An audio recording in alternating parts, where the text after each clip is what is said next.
Siachen glacier, जिसे ऐसे तो गुलाब की घाटी होना चाहिए, लेकिन इस जगह ने हमारी इंडियन आर्मी की जिंदगी कांटों से भरी बनाई हुई है।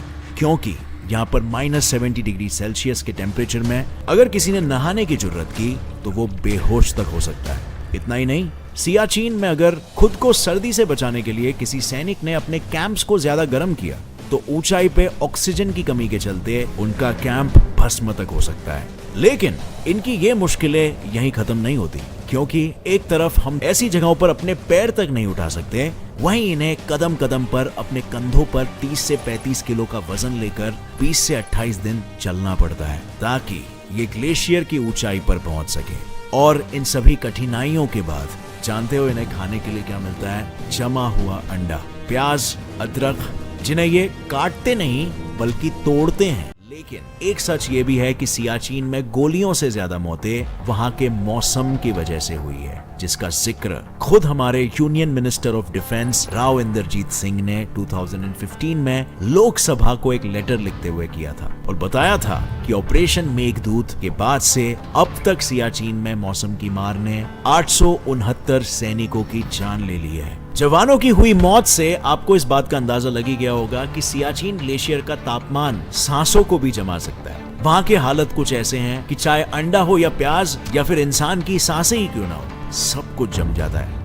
और इसी वजह से हमारे जवानों को ताजा पकाया हुआ खाना बहुत कम नसीब होता है। फिर भी पेट है तो उसको भरना भी तो जरूरी है, वो भी ऐसे खाने से जो शरीर को अंदरूनी गर्माहट दे। इसीलिए इंडियन आर्मी को चॉकलेट, गुड़ और चिकी जैसी चीजें रोजाना दी जाती है। और रहा सवाल खाने का, तो सियाचिन में इंडियन आर्मी को ज्यादातर पैक्ड खाना ही दिया जाता है, जिन्हें बस गर्म पानी में डालकर पकाया जा सके, क्योंकि यही चीजें -70 डिग्री सेल्सियस में आसानी से पका के खाई जा सकती है।